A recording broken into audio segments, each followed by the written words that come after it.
오늘도 우리 삶을 인도하시는 하나님 아버지, 이 아침에 부르시고 기도 자리로 인도하시는 은혜 감사합니다.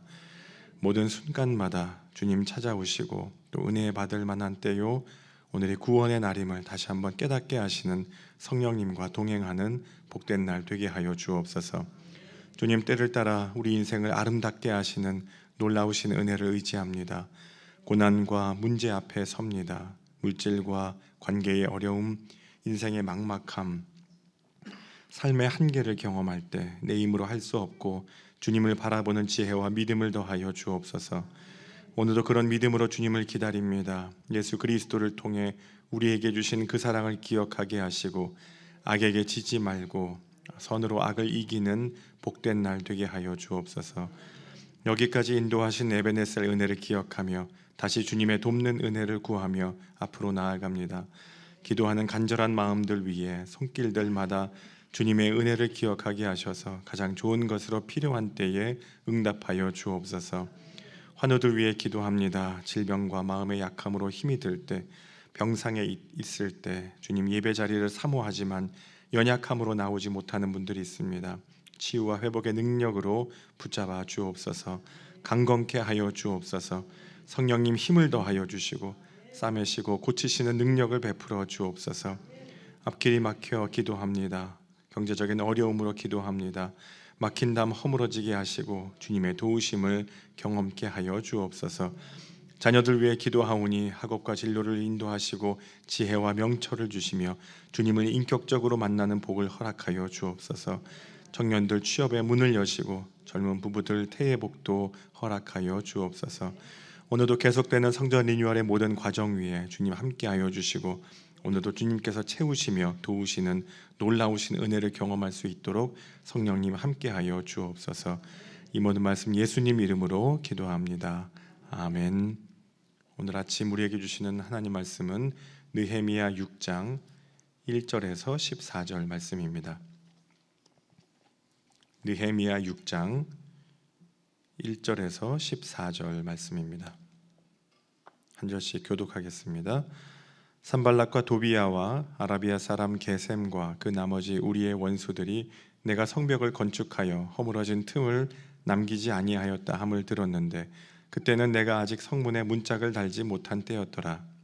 산발락과 게셈이 내게 사람을 보내어 이르기를 실상은 나를 해하고자 함이었더라. 내가 곧 그들에게 사자들을 보내어 이르기를 내가 이제 큰 역사를 하니 내려가지 못하겠노라. 어찌하여 역사를 중지하게 하고 너희에게로 내려가겠느냐 하매 그들이 4번이나 이같이 내게 사람을 보내되 나는 꼭같이 대답하였더니 산발랏이 5번째는 그 종자의 손에 봉하지 않은 편지를 들려 내게 보냈는데 그 글에 이르기를 이방 중에도 소문이 있고 가스무도 말하기를 너와 유다 사람들이 모반하려 하여 성벽을 건축한다 하나니 내가 그 말과 같이 왕이 되려 하는도다. 또 내가 선지자를 세워 예루살렘에서 너를 들어 선전하기를 유다의 왕이 있다 하게 하였으니 지금 이 말이 왕에게 들릴지라. 그런즉 너는 이제 오라 함께 의논하자 하였기로 내가 사람을 보내어 그에게 이르기를 내가 말한 바 이런 일은 없는 일이요 내 마음에서 지어낸 것이라 하였나니 이는 그들이 다 우리를 두렵게 하고자 하여 말하기를 그들의 손이 피곤하여 역사를 중지하고 이루지 못하리라 함이라. 이제 내 손을 힘있게 하옵소서 하였노라.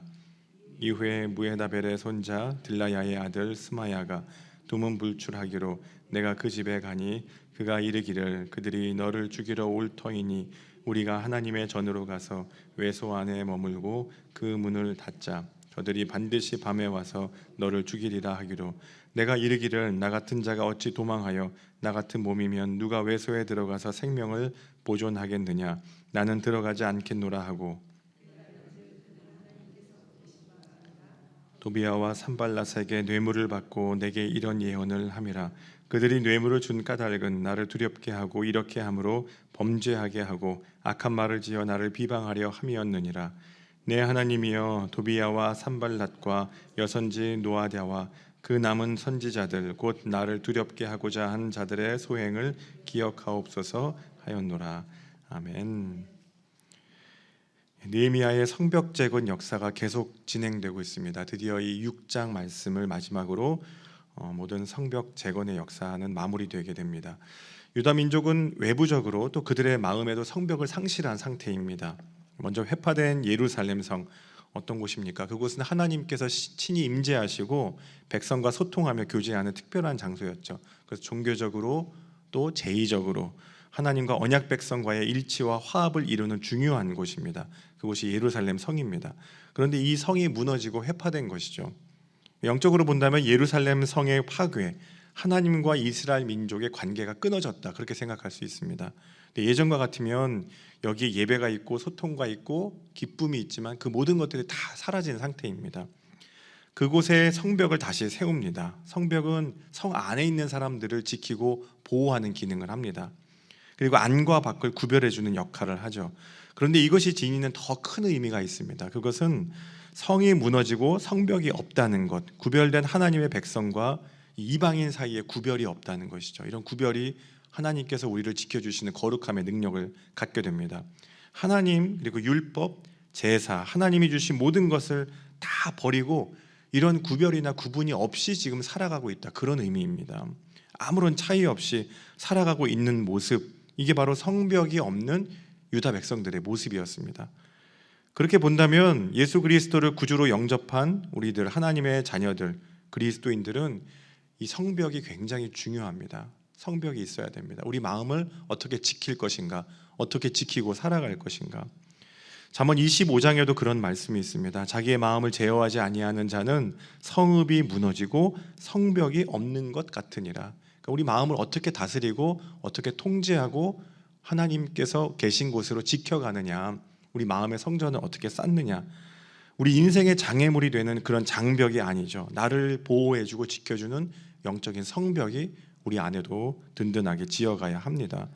성벽을 쌓음으로 욕망을 제어할 수 있죠. 거짓과 분노와 비판과 왜곡된 감정을 다스릴 수 있습니다.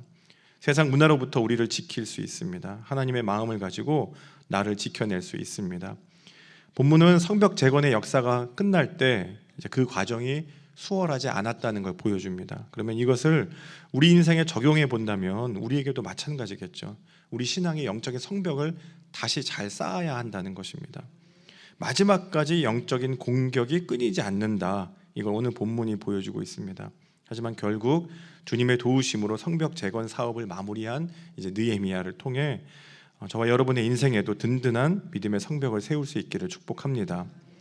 첫 번째로 우선순위를 분명히 할 때 성벽을 세울 수 있다는 겁니다. 우선순위 1절과 2절 말씀, 대적들의 계략이 이렇게 기록되어 있죠. 1절과 2절 함께 읽습니다. 산발락과 도비야와 아라비아 사람 게셈과 그 나머지 우리의 원수들이 내가 성벽을 건축하여 허물어진 틈을 남기지 아니하였다 함을 들었는데 성문에 문짝을 달지 못한 때였더라. 산발락과 게셈이 내게 사람을 보내어 이르기를 오라, 우리가 오노 평지 한 촌에서 서로 만나자 하니 실상은 나를 해하고자 함이었더라. 이제 건축공사 마무리 단계입니다. 공정률로 보면 거의 99% 다 끝났어요. 이제 문짝만 달면 됩니다. 그러면 거의 다 끝났다는 거죠. 그러면 마음이 느슨해질 수 있습니다. 편안하게 생각을 할 수 있습니다. 하지만 여러분, 우리가 마음을 놓는 그 순간에 사탄이 공격을 하게 되겠죠. 사탄이 공격을 우리에게 그렇게 하게 됩니다. 산발락과 도비야는 이 마지막 순간까지 고삐를 놓지 않고 느헤미야와 유다 백성들을 끝까지 공격을 해요. 공격을 합니다. 그 전략이 오노 평지에서 만나자, 계속 찾아오죠. 오노 평지에서 만나자. 자기들의 꾀임과 조롱에 넘어가지 않는 느헤미야를 보고 한 가지 꾀를 생각해내는 겁니다. 만나자고 연락을 계속 취하는 겁니다. 넘어뜨리려고 하는 거죠. 이건 화해의 만남이 아니라 느헤미야를 해하려는 그런 악한 계획이었습니다. 거의 공사가 마무리된 성벽을 보면 포기할 만도 한데 그들은 그러지 않았습니다. 마지막까지 어떻게 하면 유다 백성들을 넘어뜨릴 수 있을까? 어떻게 하면 무너뜨릴 수 있을까? 그 생각을 계속했던 겁니다. 우리 한국 사람들은 적어도 3번은 권해야 된다, 그런 이야기가 있잖아요. 여러분, 사탄이 권하고 그런 유혹이 올 때 분명한 주님의 우선순위를 가질 수 있기를 축복합니다. 4절에 보면 산발락과 도비야, 게셈이라는 이 대적이 오노 평지에서 만나자 3번보다 더 권해요. 4번을 권합니다. 4차례. 4번이나 자꾸 느헤미야를 괴롭게 찾아와서 말합니다. 한 번만 만나줘, 한 번만 만나줘. 계속 부탁을 하고 찾아와서 권하는 겁니다. 한 번만 만나서 이야기하자. 계속 찾아와서 느헤미야를 무너뜨리면 이거 다시 무너질 수 있을 거야 라는 생각을 하는 겁니다. 우리의 마음에도 그렇게 영적인 성벽을 무너뜨리기 위해 사탄은 계속 찾아와서 우리 마음의 문을 두드린다는 겁니다. 하지만 느헤미야는 흔들리지 않죠. 그 앞에서 분명한 주님의 우선순위가 있었기 때문입니다. 느헤미야가 분명하게 거절을 합니다. 이게 오노 평지잖아요. 오, 노 하고 거절을 하는 거예요. 여러분들도 그렇게 거절을 하시기 바랍니다.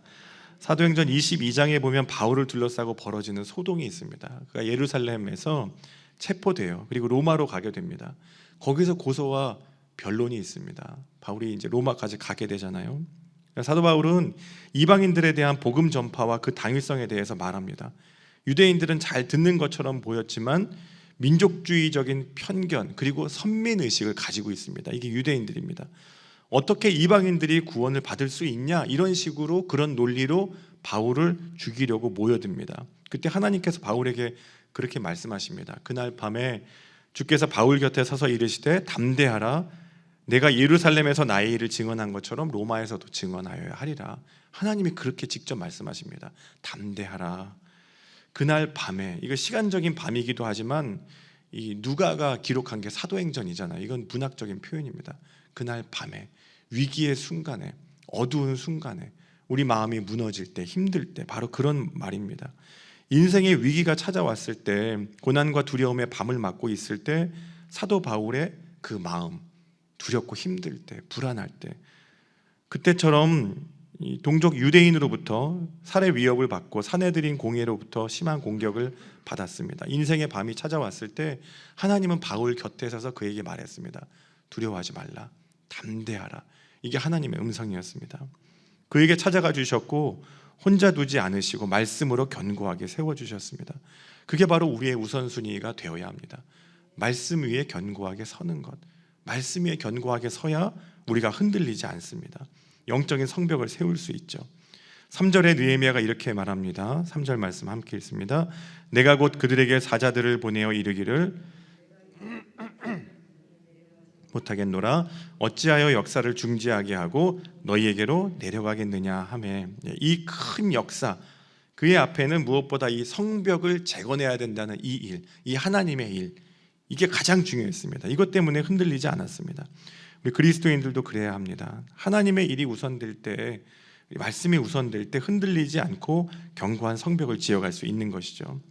그렇게 말씀의 기준을 세울 때 든든한 성벽을 지을 수 있습니다. 이제 대적들의 계획이 무산되자 이번에는 느헤미야가 왕이 되려 한다, 그런 이야기를 하는 겁니다. 이가 왕이 되려 한다, 모반하려 한다는 거짓말을 외쳐대기 시작합니다.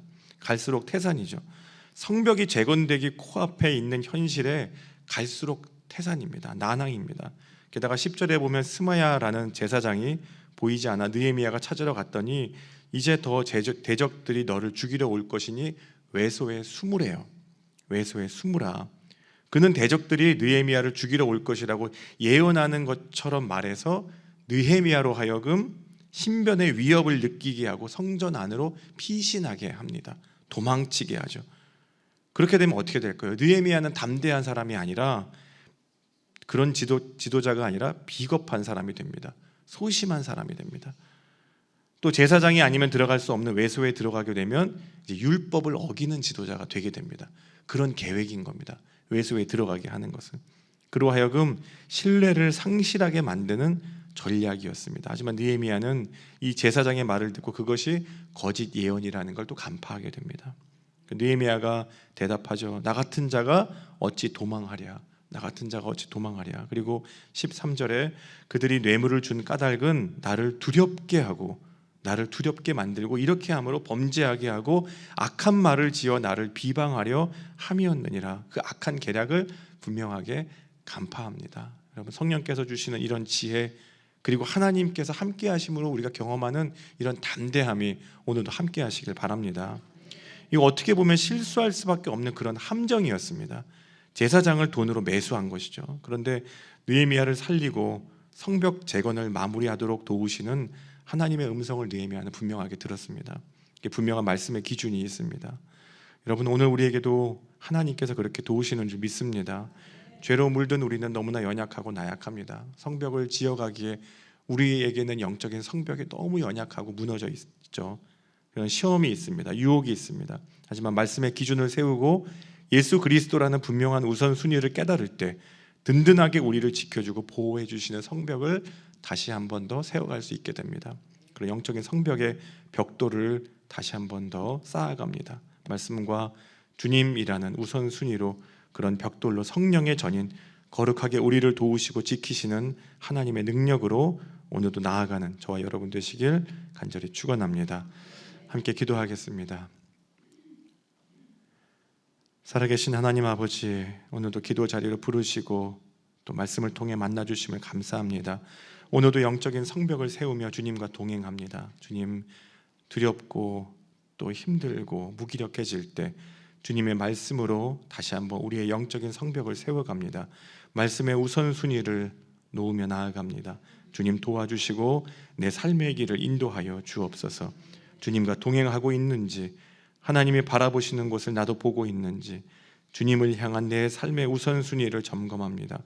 오늘도 주님 얼굴 구할 때 만나주시고 기도에 바르고 선한 길로 응답하시며 오직 감사를 고백하며 나아갈 때 주님께서 도우시는 놀라운 역사를 경험할 수 있도록 성령님 인도하여 주옵소서.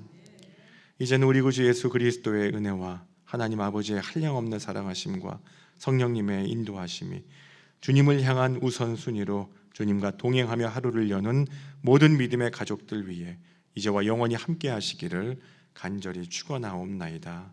아멘.